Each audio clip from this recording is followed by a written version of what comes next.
morning and welcome to an all-new Eye of the Tiger. I'm Emma Watson. And I'm Joshua Jones-Trammell. The National Honor Society is selling midterm good luck grams for $1 in Senior Square today during both lunches. In other news, junior prom tickets are up $30 at the Patty Baker Theater box office, up from $25 earlier this week. Prices go up again to $35 on Tuesday, and prom bids are due today at the Student Services window.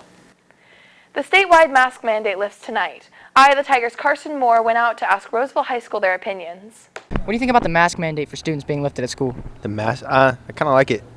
Don't have to wear your mask all the time. You know, it feels good to, be able to breathe a little bit easier. I still put my mask on in class sometimes because I just came off of COVID, so I don't want to give anyone COVID. But being outside, you don't really have to wear a mask. Feels nice. I don't have COVID, bro. I have my negative test in my backpack if you really want to see it. But yeah, it feels nice, and you get to finally see everyone's faces again too, so it makes the class environment more normal. What do y'all think about the mask mandate at school being lifted? It's such a W. I can breathe now. I just feel like it could be taken good or bad.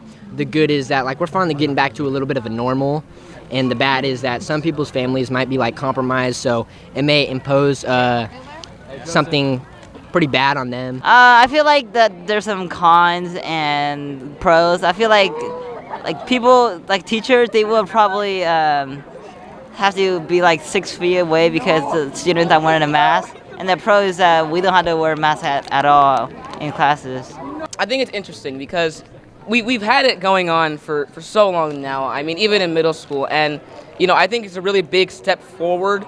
But at the same time, I think that, there could be some potential, danger with the way COVID spreads. I've already had a couple of my friends get diagnosed with it. But, I'm glad that I don't have to wear a mask anymore. It's freeing in a way. It's freeing. Love it. It's good. I like being able to breathe. Have you guys been wearing your masks in class? No. Yeah, it keeps my face warm. No. I'm sad. I wish we kept our masks on.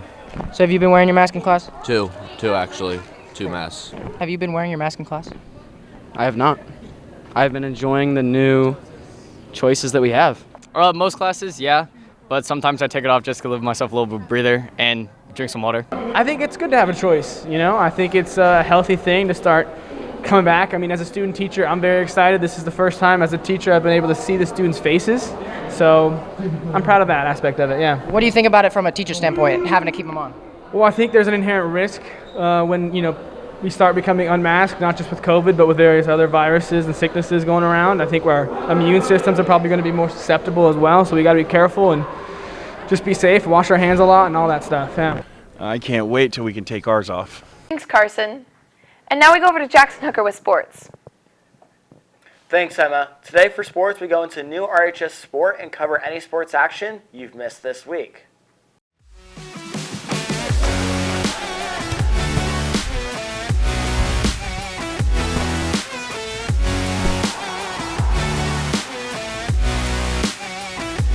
Good morning and welcome to this Friday's edition of EOTSN. I'm Jackson Hooker. This season, RHS had multiple new sports, one of which is the dive team. So we start with our warm-ups, and then there's half the people that have done diving before and half the people that haven't. So we kind of split into 2 groups. There's the beginners group who are just learning all the basics, and then there's the people that do really cool flips. And in other sports news, there has been plenty of games so far this week. And at the time of recording, with baseball winning 11-8 over Lincoln and softball won 3-0 also against Lincoln. Tonight, swim has the Wood Creek Invite, and girls lacrosse has a game tonight at Bella Vista. And softball and baseball have games at Rockland tonight. Baseball's matchup against Rockland is going to be a tough early season test for the Tigers, with Rockland on a 3-game win streak with wins over Wood Creek, Oakmont, and Davis. The Tigers will have to be firing on all cylinders tonight. So last year we had some bad blood with Rockland. Game got kind of heated and we ended up losing on a walk-off. And so there's a lot riding on this game this year. And Rockland's even better than last year, so they're a pretty solid team, but so are we. And all it's going to come down to is who's on the bump and what kind of day they have. And that's on your home for Roseville High School sports, top plays, breakdowns, and more. I the Tiger Sports Network, EOTSN. And now we go over to entertainment.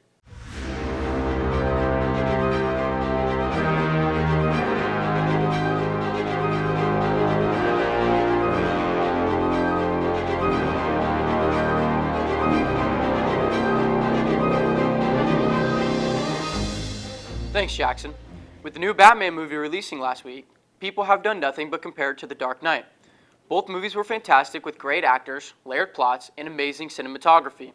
Each movie is unique in its own way. The Batman focuses on more of the concept of Batman, while The Dark Knight focuses on the dynamic between Bruce Wayne and the Batman.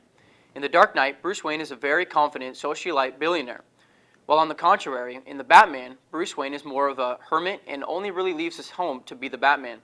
Robert Pattinson's Batman is a Batman of very few words, but with a very clear sense of justice, while Christian Bale's Batman is more this character who balances his billionaire life while also being a vigilante.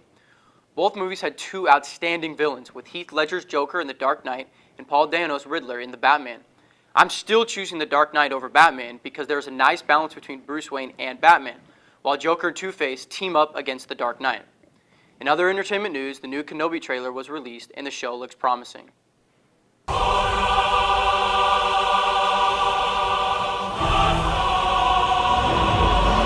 The key to hunting Jedi is patience.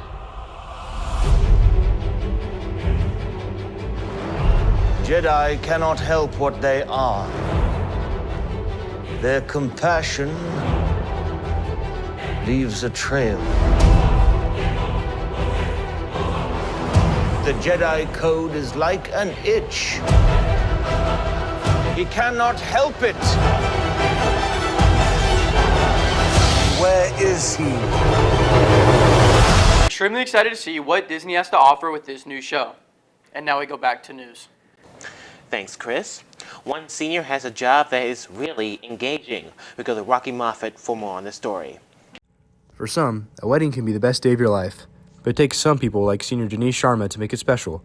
Since 2017, Sharma found an interesting line of work of being a personal wedding decor assistant. So it's more of like a family friend type of thing. They had been doing it for several years before I had joined, and I tagged along a few of the times, and I had a lot of fun and made some good cash. This job requires multiple days to put together, with sometimes frequent changes to locations. So usually it's like a 3 to 4 day event for a specific client. So it can be ranging from a home setup, a hall setup, going to different venues, stuff like that. Sharma believes that working with people you know can provide a positive and unique experience. It's a change of atmosphere. I get to work with my family friends, and it's very just different from other jobs that I normally have done in the past. Sharma enjoys his job and the satisfaction that comes with it, and hopes to continue and advance his work as a decorator. I definitely want to keep doing the job. It's definitely very rewarding and fun, so yeah. To see more of Sharma's work, check out guild.decor on Instagram. That's it for us today on Eye of the Tiger. And remember, we're always on at eyeofthetigernews.com. We'll see you next time.